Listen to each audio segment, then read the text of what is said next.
Lorsqu'on lit la Sourate Al-Kahf,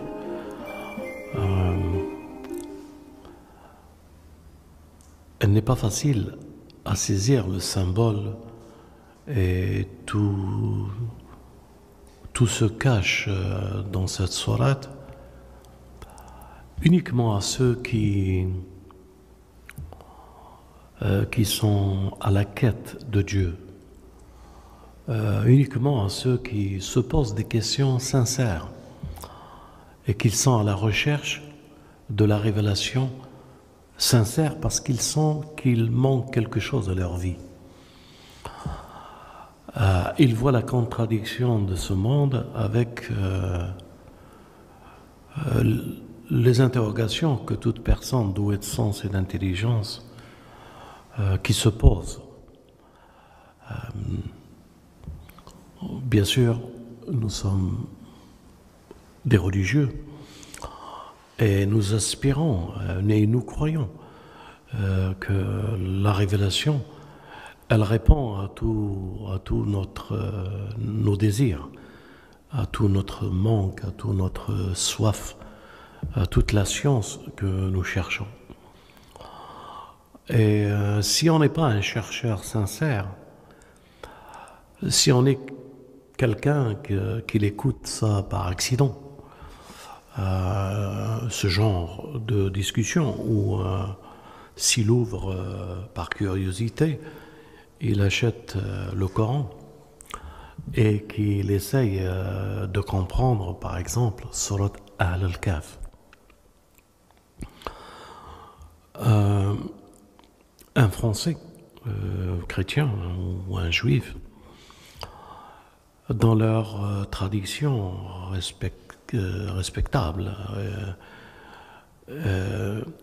lorsqu'il lit l'Évangile ou il lit la Bible, l'Ancien Testament, ou le récit de la Genèse et le parcours de Jésus, le livre qu'ils ont entre les mains est un livre qu'il poursuit une voie, et cette voie, lorsqu'il l'a lu, il la lit dans les récits de l'Évangile ou de la Bible, elle est mise à la disposition d'un homme et qui lit afin que le suivi de sa lecture l'oriente. Il y a un commencement, il y a un milieu et il y a une fin. Cette façon dont l'Ancien Testament a été écrit, ou l'Évangile, les récits qu'il se trouvent à l'intérieur, même les récits eschatologiques sur les temps messianiques, que ce soit Saint Jean dans l'Évangile ou dans la Bible, lorsqu'on évoque Gog et Magog, on lui donne un récit qui évolue à la lecture. Tandis que quand on lit le Coran, ça n'a rien à voir avec cette pédagogie de lecture du texte sacré. Le Coran ne nous invite pas de la même manière que la Bible et l'Évangile. L'Évangile nous invite à une certaine évolution de la lecture suivie par les récits, et les récits ont un commencement, un milieu et une fin. Tandis que dans le Coran, lorsqu'on l'aborde, et tous ceux qui ont eu cette lecture du Coran, quand ils se sont convertis, qui ont voulu connaître l'islam ou sans être convertis, et qu'ils achètent un Coran, lorsqu'ils lisent ne serait-ce que l'entrée du texte, en dehors de la Fatiha, et qu'ils lisent la Sourate Al-Baqarah, Alif Lam Mim Dhalika al-Kitabu la Rayb Fihi Hudan lil Muttaqin ila akhir al-aya, jusqu'à la fin du récit. La lecture de cette manière-là, quand il lit Alif A, Lam, Alif, Lam, L, Mim M, c'est un verset du Coran. Ces 3 lettres correspondent déjà à la démarche de l'introduction du Coran. Et cette démarche, déjà, elle n'existe pas dans les autres lectures des livres sacrés. Elle n'existe que dans le Coran. Et cette démarche, avec 3 lettres, et que ces 3 lettres, à elles seules, comportent le chiffre 1, premier verset. Premier verset, Alif Lam Mim, personne ne peut répondre à leur interrogation. Pourquoi ces 3 signes sont mis devant la lecture du Coran? Ensuite, après cette lecture, point de doute sur le livre, et il nous introduit sur les signes et le livre, et qu'il est pour les pieux. Je ne sais pas si vous saisissez où est-ce que je veux en venir pour que vous compreniez. Déjà d'entrée, le livre, le Coran, n'a rien à voir avec les autres livres. Pourquoi? Parce qu'il met en évidence que cette lecture ou ce Coran, il n'est pas fait pour tout le monde. Il est fait uniquement pour les gens qui ont une certaine piété et recherche et profondeur dans leur âme, et que cette grandeur d'âme et de profondeur les a interpellés dans leur vie propre et leur recherche, et qu'une réponse du ciel est venue, un livre destiné uniquement à ces personnes. Le tri que le livre et la lecture de ce livre fait comme introduction de la révélation n'a rien à voir avec une lecture évangélique ou une lecture de la Torah, où la lecture est évolutive.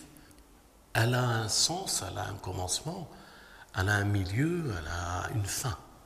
Tandis que là, déjà, il nous projette devant un mur que ce livre ne peut être compris que ceux qui sont à la quête et à la recherche, l'ul albab, ceux qui sont doués de sens, de perception et d'intelligence. De ce fait, nous qui sommes à la recherche de la science de Dieu, le défi pour nous, c'est d'être sincères dans notre démarche et dans notre quête à la recherche de Dieu.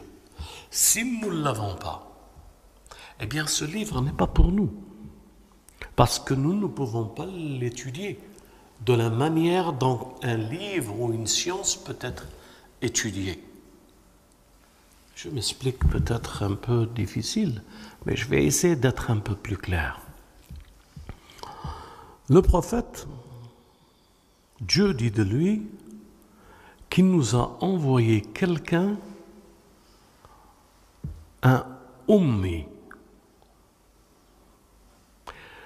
Je ne voudrais pas traduire ce terme ummi comme beaucoup de personnes l'ont traduit. Je pense que c'est la gravité de l'interprétation de ce livre qui montre le défaut de la perception de cette révélation. Si on le traduit par illettré, ummi, cela veut dire illettré, c'est quelqu'un qui ne sait pas lire, qui ne connaît pas les lettres. Et ça, c'est une mauvaise interprétation. Mais si on le comprend dans un autre sens, ummi veut dire qu'il n'a pas de maître qui lui a appris, mais que ce qu'il sait, c'est une révélation, et que cette révélation n'a pas eu d'intermédiaire entre l'émetteur et le récepteur. L'émetteur et le récepteur veut dire qu'il n'y a pas d'entre-deux pour amener à la compréhension de la révélation. Je ne sais pas si je suis clair. Je suis tout simplement en train de vous dire qu'il existe un prophète qui n'a pas eu de maître en dehors du maître, le véritable maître Dieu. c'est Dieu qui lui a enseigné. Ce n'est pas un homme. Ce n'est pas par son intelligence. C'est une révélation qu'il a reçue et qu'il l'a laissée authentique dans la réception de cette révélation.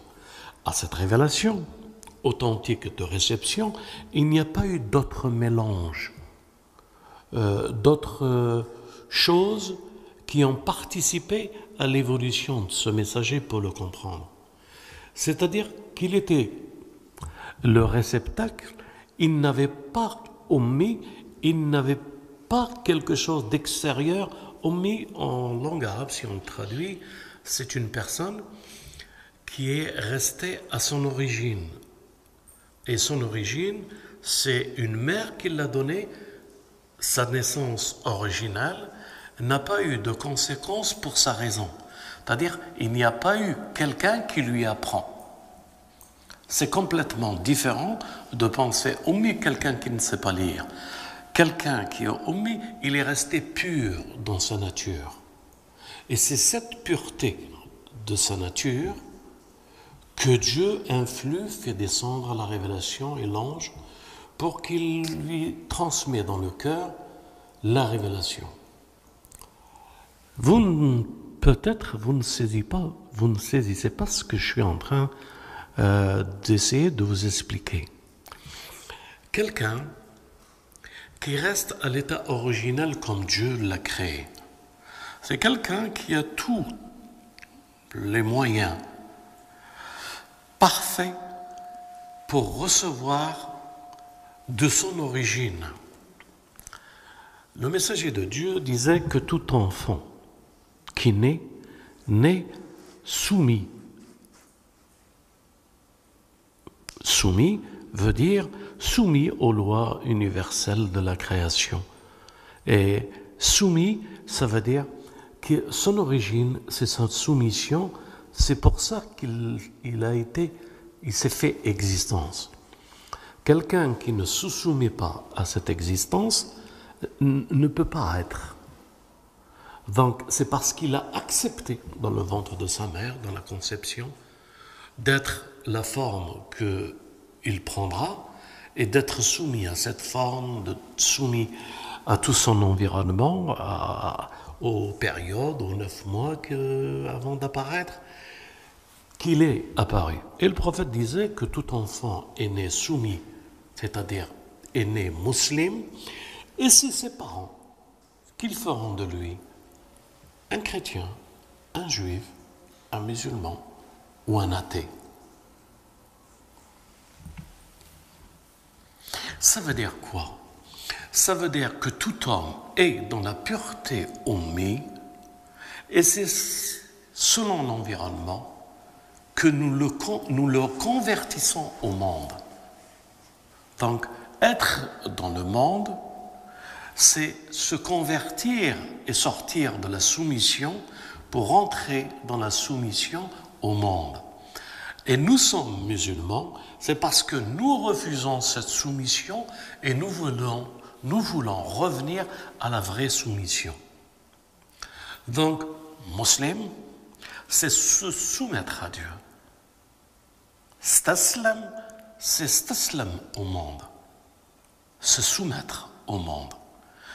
Donc, je reste uniquement dans le rapport de ummi. Ummi, c'est quelqu'un comme le prophète, que Dieu de lui, qu'il est un ummi, qu'il est resté originel.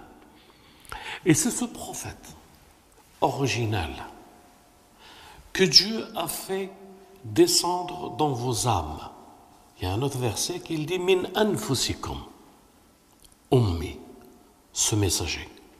Ça veut dire que le groupe appartenant à la révélation et appartenant à la soumission universelle de la création de Dieu n'est soumis et ummi qu'à travers la pureté qu'il la voit, elle est sienne, qu'il a perdue et qu'il est à la quête et à la recherche de cette pureté.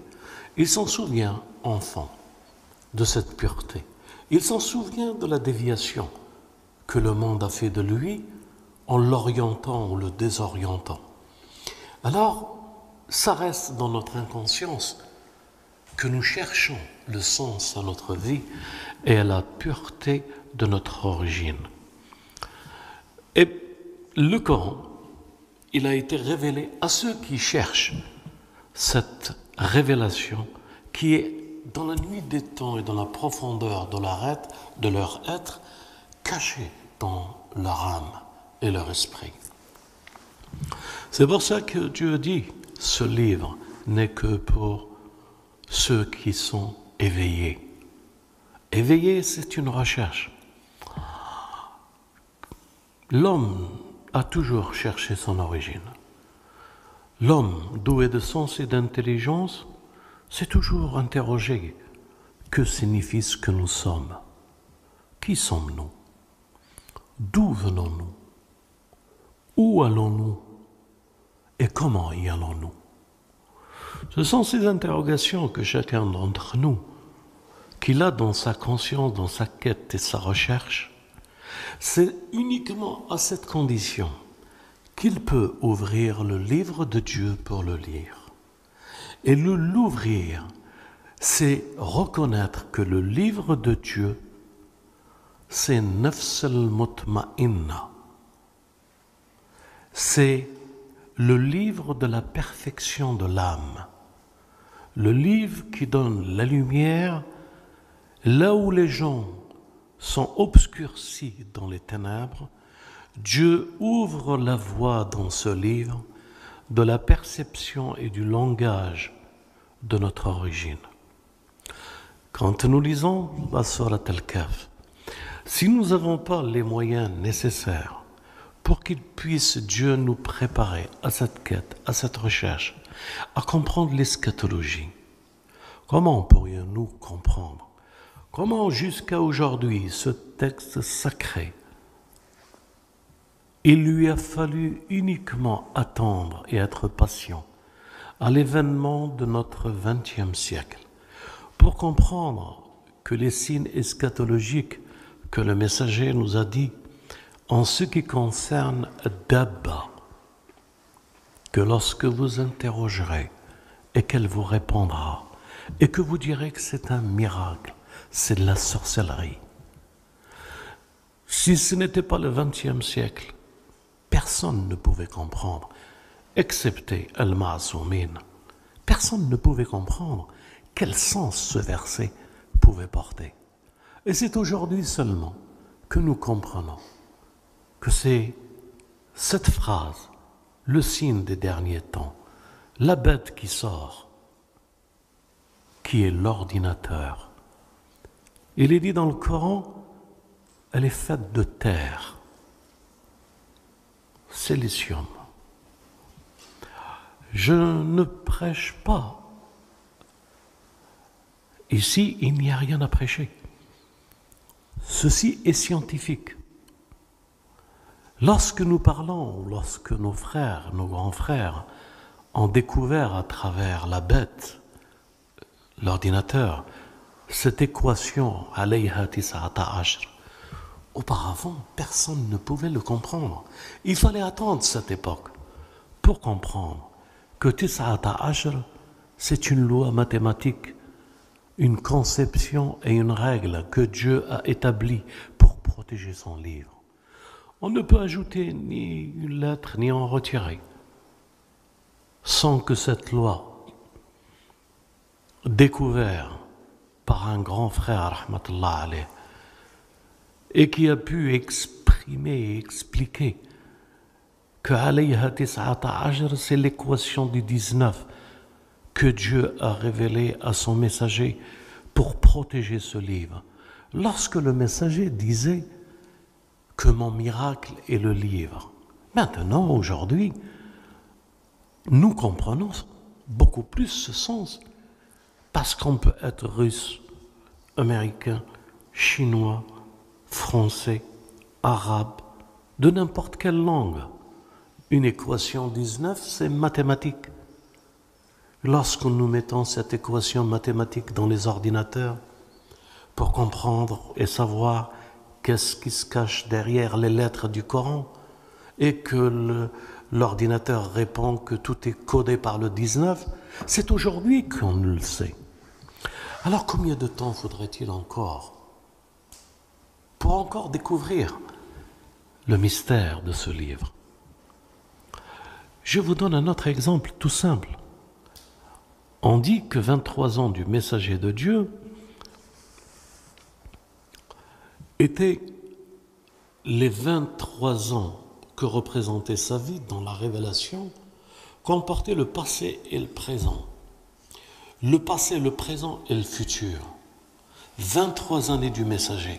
Personne ne comprenait ce sens, que la vie du messager, et qu'il était Khatam al-Anbiya, le sceau de la prophétie, et qu'il représentait toute la prophétie du passé. Et il représentait toute la prophétie du futur. Mais personne ne comprenait que ces 23 ans du notre bien-aimé messager étaient jusqu'à la dernière destinée de notre humanité, que tout y était. Ça veut dire 1400 années. Aujourd'hui, nous pouvons lire dans les 23 ans 1400 années d'histoire dans 23 ans. Personne avant ne pouvait l'expliquer. Mais l'eschatologie, le Coran, nous prenons Surat la grotte, la caverne, le Kahf. Tout le monde sait que c'est la sourate du miracle eschatologique des fins des temps. Tout le monde le sait. Mais qui l'a compris aujourd'hui? Quels sont les symboles de la première histoire et avant cette première histoire, le préambule? Quelle est cette première histoire? Si nous devons parler que des jeunes, cette chevalerie qui est dans cette caverne, qui a fui le monde, il nous montre par là la voie, se retirer du monde. C'est un signe. En se retirant de ce monde, Dieu nous a montré qu'on peut être hezbin à l'intérieur. On peut être de différentes, avoir des conceptions. Mais bien entendu, nous ne faisons que d'un. Nous faisons partie de tous. Nous sommes un, parce que Dieu dit d'eux qu'il a uni leur cœur. Dans cette unité du cœur et dans cette façon de s'exprimer, en dehors du fait que nous savons qu'ils sont hezbain, nous n'avons pas la science, quand ils parlent entre eux dans cette caverne, de quel hezb était celui qui était avec cette réflexion ou avec cette réflexion. Mais en définitive, ce hezbain qui représentait l'unité et un seul cœur, ne s'agit-il pas de l'homme lorsqu'il est sincère? Ne s'agit-il pas de l'homme épris de justice? Ne s'agit-il pas de l'homme épris de la quête de Dieu? Ne s'agit-il pas de nous, assoiffés de justice, épris d'amour pour Dieu, cherchant une cité parfaite, la cité de l'eschatologie, la cité de Jésus, fils de Marie, la cité de notre imam, celui que nous attendons. Cette lecture, la lecture que nous avons du livre, eh bien, il faut donner un prix dans sa vie contre cette vie pour pouvoir y accéder et à comprendre que c'est l'autre monde qui est le plus vivant que celui que nous vivons, parce que nous sommes mortels. Nous vivons pour mourir, mais nous devons vivre pour vivre. La différence, elle est subtile, mais comment la communiquer à tous pour qu'ils puissent nous comprendre? Comment leur dire qu'avant de poser une question, il faut être sincère. Avant de s'interroger, il faut aimer celui qui nous répond. Il faut l'aimer plus que ce que nous pouvons aimer nos femmes et nos enfants, ou nos biens, ou la vie de ce monde. Lorsqu'on s'interroge à la spiritualité, il faut être le prix de répondre à la spiritualité. Mais qui d'entre nous le fait? Qui d'entre nous s'interroge et qu'il est prêt à tout sacrifier pour une réponse lumineuse? Qui est prêt de changer la vie de ce monde à travers une réponse? C'est au prix de cette quête de recherche et de cette science que nous recherchons que Dieu nous répond. Il n'y a pas une discussion entre nous et Dieu ou le messager, le Ummi, pour que nous ayons des calculs dans nos questions. Si nous avons des calculs dans nos questions, nous nous séparons de notre bien-aimé. Parce que pour recevoir la réponse, il faut être vierge, pur, Ummi. Il faut être dans l'état de son origine. On ne peut pas comprendre si on ne dépose pas ce que nous croyons posséder comme force, comme puissance, comme gloire, comme richesse devant la porte de l'humilité. C'est dans notre humilité que nous devenons Ummi. C'est dans cette Ummi que nous recevons de notre Ummi. Chez nous, dans la gnose, dans la vérité toute simple. Nous n'avons pas d'académie, nous n'avons pas de doctorat. Nous sommes des Ummi.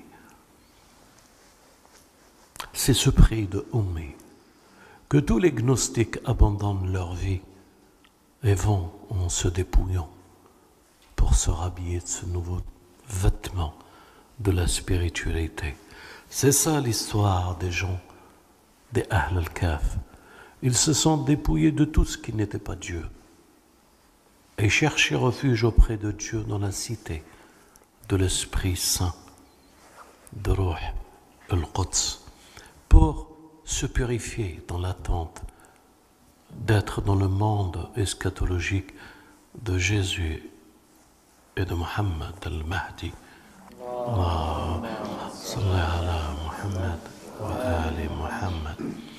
Mes frères et sœurs, qu'on préambule la quête et la présentation de cette table garnie comme l'a eu Jésus, fils de Marie, et les apôtres.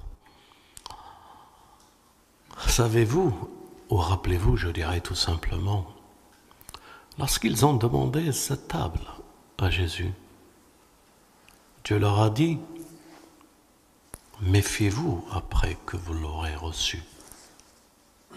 J'espère que vous vous rappelez de ce verset.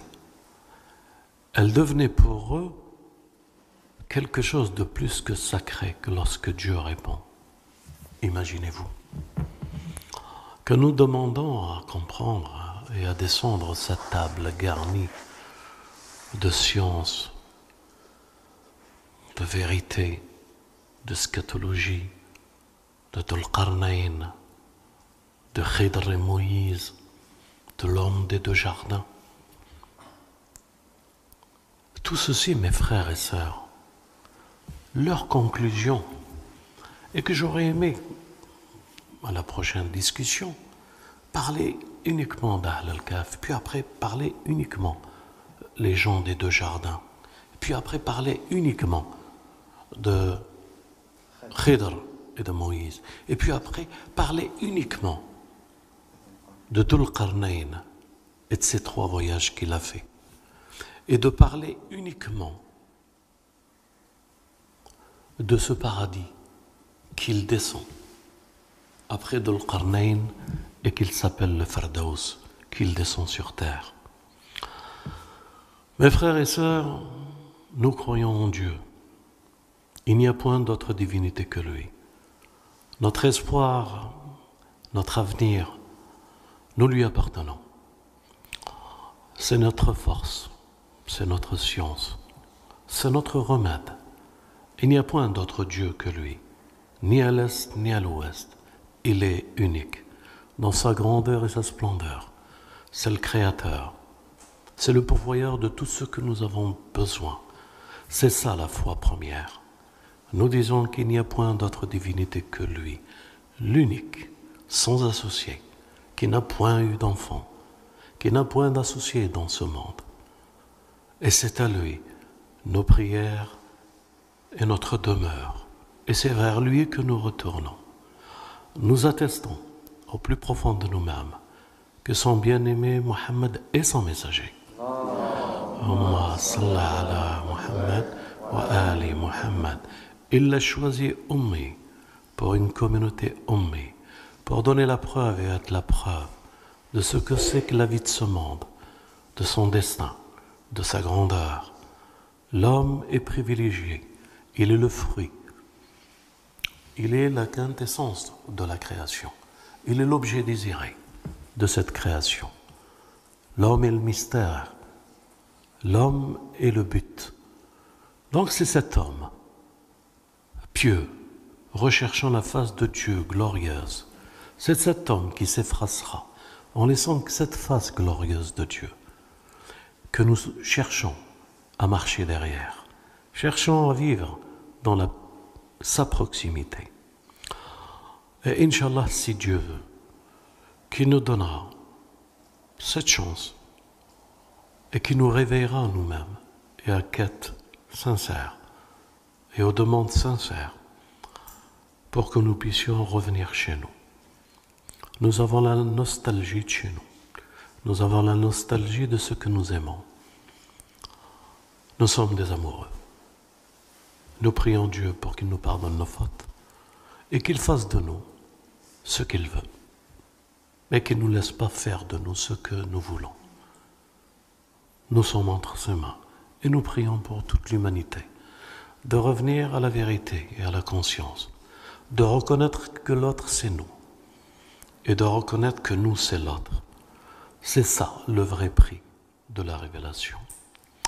Walhamdulillahi Rabbil Alamin. والصلاة والسلام على محمد وآل محمد. محمد وآل